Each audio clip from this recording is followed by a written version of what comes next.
A decisão da Justiça em Minas Gerais, que absolveu um homem condenado por estupro de uma menina de 12 anos, gerou forte repercussão.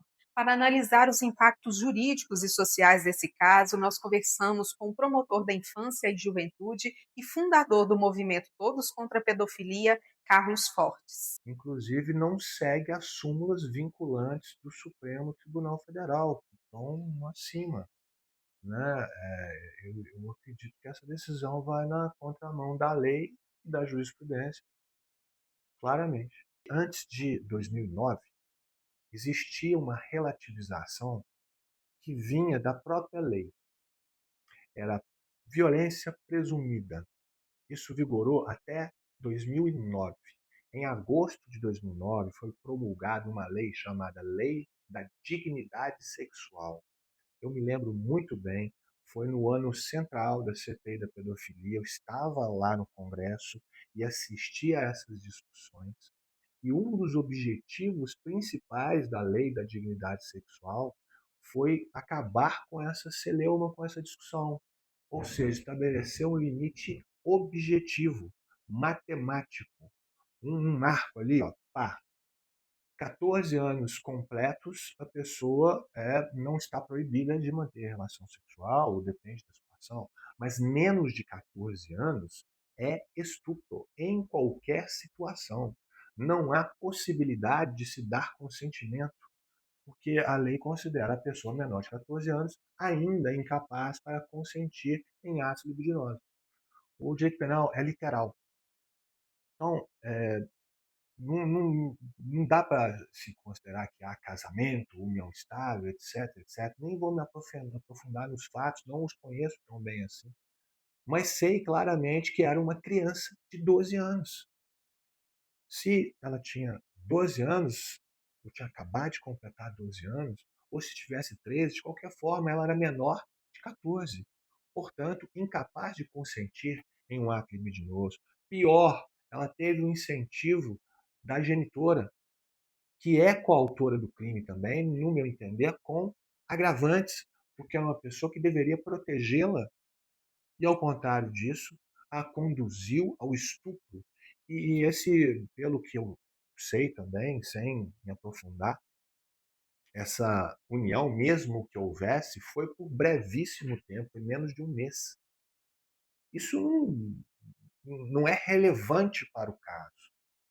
Uma pessoa de 12 anos não é dona de casa, não é mulher, esposa, né? Ela não tem marido, ela é uma pessoa em desenvolvimento que acabou de entrar na adolescência, que deve estudar, deve receber proteção integral e ter garantidos todos os seus direitos, a saúde, a vida, a convivência familiar, comunitária, e não ser jogada para ser ali tratada como uma funcionária do lar, né? Porque ela ia ser a, entre aspas, esposa, cuidar da casa, como ela disse, né? Não ia estudar.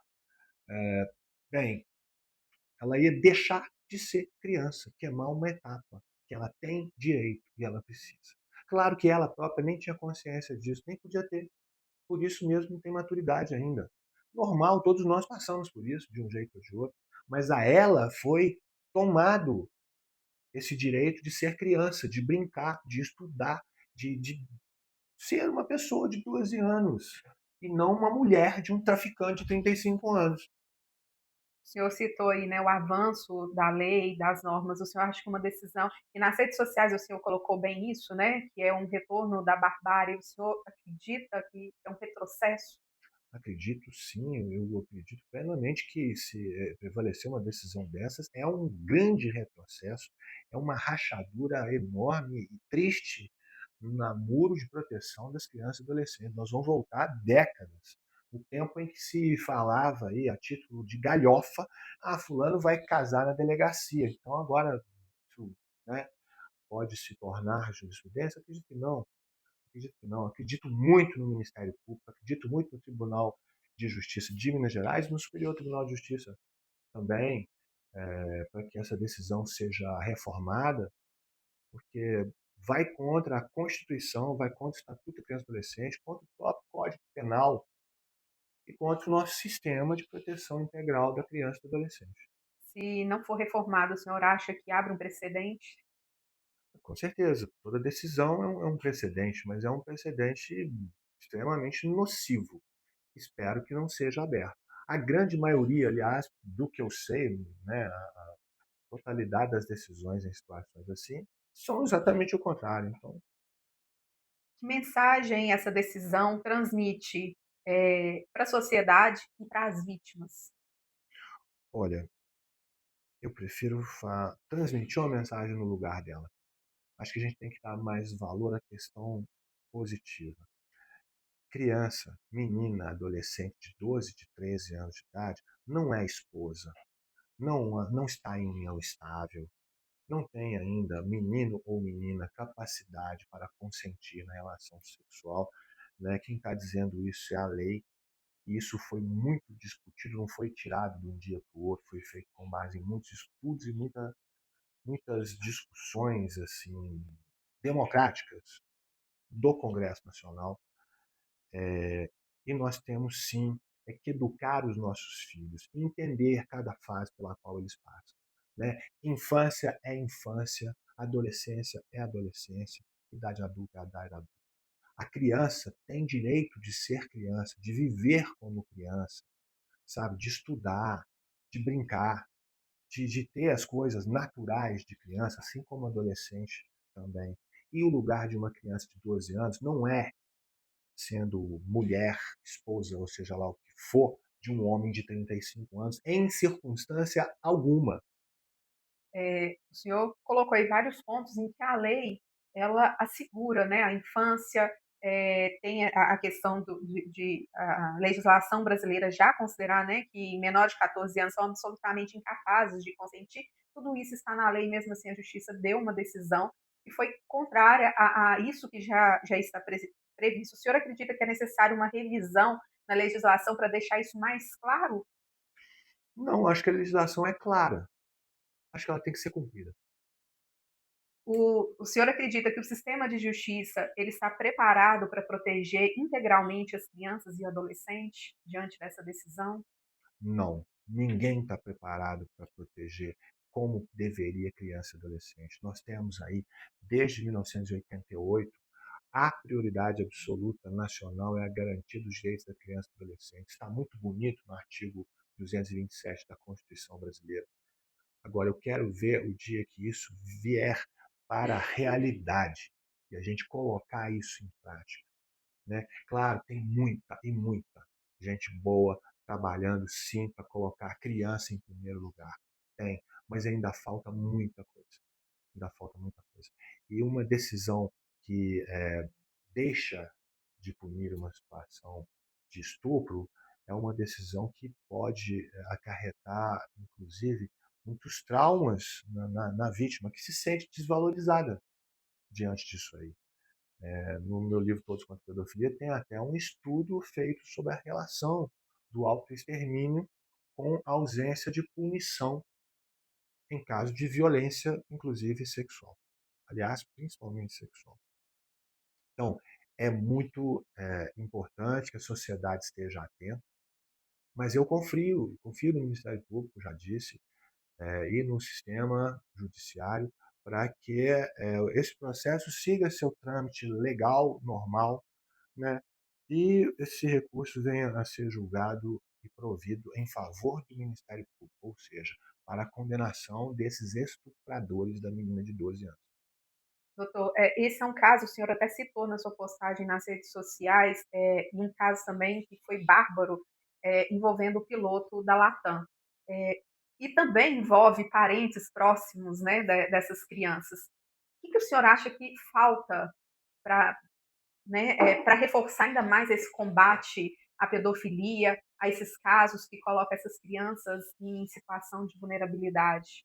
Amanda, essa situação é muito antiga, é muito antiga, e é no mundo inteiro.